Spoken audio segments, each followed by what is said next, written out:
नमस्कार दोस्तों, मैं लीगल लॉ से एडवोकेट कुलदीप शर्मा। आज अपनी जो सिविल प्रोसीजर कोड की सीरीज़ है उसकी दूसरी वीडियो के माध्यम से मैं आज ऑर्डर 5 का रूल 1 आप लोगों के सामने क्लियर करूंगा।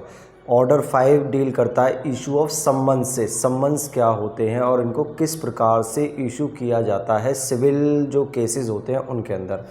ऑर्डर 5 की अगर आप हेडिंग पढ़ेंगे तो वो क्लियरली कहती है कि issue and service of summons, कि जो सम्मन्स होते हैं उनकी सर्विस किस प्रकार से की जा सकती है और उनको इशू किस किस तरीके से किया जा सकता है।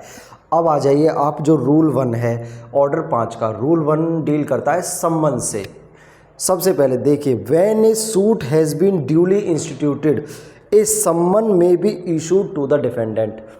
ऑर्डर जो 5 के रूल 1 में क्लियरली लिखा है कि कोई भी सम्मन तभी इशू किया जाता है जब एक सूट ड्यूली इंस्टीट्यूटेड जो शब्द है, इस शब्द का मतलब मैंने कल की वीडियो में आपको बताया होगा कि एक सूट ड्यूली इंस्टीट्यूटेड तभी माना जाता है जब एक प्लेंट आपने ड्राफ्ट कर दिया है, उसका रजिस्ट्रेशन नंबर आपको मिल चुका है और ऑर्डर 6 और 7 के जो प्रोसीजर हैं, जो प्रोविजंस हैं और कंडीशंस हैं, उनको आपने फुलफ़िल करके ही अपने सूट को फॉलो किया है, यानी कि फाइल किया है।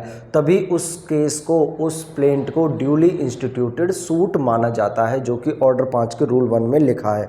इस सम्मन में भी इशू टू द डिफेंडेंट, जब एक प्लेंट ड्यूली इंस्टीट्यूटेड हो जाता है तभी सम्मन डिफेंडेंट को इशू किए जा सकते हैं। तो ये एक पहली बात हो गई। और जो सम्मन इशू किए जाते हैं इनके अंदर क्या कारण होते हैं, इन सम्मन के पीछे, इन सम्मन को इशू करने का कारण क्या होता है। देखिए, और जो रूल 1 है ऑर्डर 5 का, उसी में ये बात लिखी हुई है कि summon issued to the defendant to appear, या तो वो अपीयर हो, उसमें ये लिखा होगा सम्मन में, जो डिफेंडेंट है वो अपीयर हो कोर्ट के सामने, एंड आंसर द क्लेम, और जवाब देने के लिए जो कि क्लेम या पेटिशन प्लेंटिफ ने डाली है, उस पेटिशन, उसके कॉज ऑफ एक्शन के बारे में आंसर देने के लिए वो कोर्ट के समक्ष आए। कौन? डिफेंडेंट। तो आपको समझ लिया कि अपीयर होने के लिए, answer the claim, and to file the written statement. तो रिटन स्टेटमेंट फाइल करने के लिए, तो ये होते हैं सम्मन के 3 मेजर रीजंस उसे इशू करने के, कि डिफेंडेंट या तो अपीयर हो, आंसर करे क्लेम का, या WS फाइल करे। अब WS कितने दिनों में फाइल किया जाता है डिफेंडेंट के द्वारा? ये लिखा हुआ है कि WS within 30 days from the date of service of summons.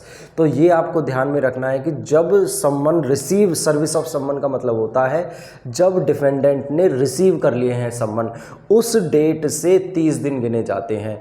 उस डेट के बाद जब 30 दिन हो जाएंगे, उन 30 दिनों के अंदर आपको WS एज ए डिफेंडेंट मान्य न्यायालय के समक्ष दाखिल करना होता है। या तो आप प्लीडर के माध्यम से, अपने वकील के माध्यम से वो जवाब दावा दीजिए, या अपने आप दीजिए, ये आपके ऊपर है। ठीक है जी।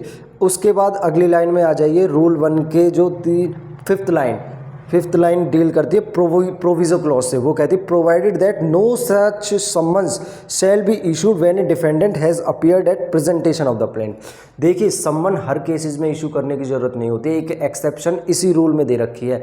यदि कोई डिफेंडेंट, उसे पता चल जाए प्लेंटिफ के केस डालते ही कि मेरे खिलाफ केस डाला गया है, और वो प्रेजेंट यानी कि केस डालते ही कोर्ट के समक्ष अगर पेश हो जाता है, तो उस केसेस में कोई भी सम्मन इशू करने की ज़रूरत डिफेंडेंट के खिलाफ होती नहीं। क्यों? क्योंकि डिफेंडेंट ऑलरेडी कोर्ट के समक्ष आ चुका है अपने क्लेम को रखने के लिए, यानी कि अपने डिफेंस को रखने के लिए। तो ये हो गई इसकी प्रोविजो क्लोज। आगे डिफाइन कर रखा है कि यदि अगर आप 30 डेज़ में अपने रिटर्न स्टेटमेंट फाइल नहीं करते हैं सम्मन इशू होने के बाद, तो 90 डेज़ का एक्सेप्शनल सिचुएशंस है जिनमें मान्य न्यायालय आपको 90 दिन का टाइम पीरियड भी दे सकता है। आप 90 दिन के अंदर अपना रिटर्न स्टेटमेंट फाइल कर सकते हैं। तो ये तो हो गया ऑर्डर 5 का रूल 1 की क्लॉज 1। अब आ जाइए क्लॉज 2, जिसमें लिखा हुआ है कि सम्मन जब रिसीव कर लिए हैं डिफेंडेंट ने, उसके बाद डिफेंडेंट की क्या ड्यूटी बनती है। कौन कोर्ट के समक्ष उस सम्मन को रिसीव करने के बाद आ सकता है? क्या केवल डिफेंडेंट ही आ सकता है या उसका वकील भी आ सकता है?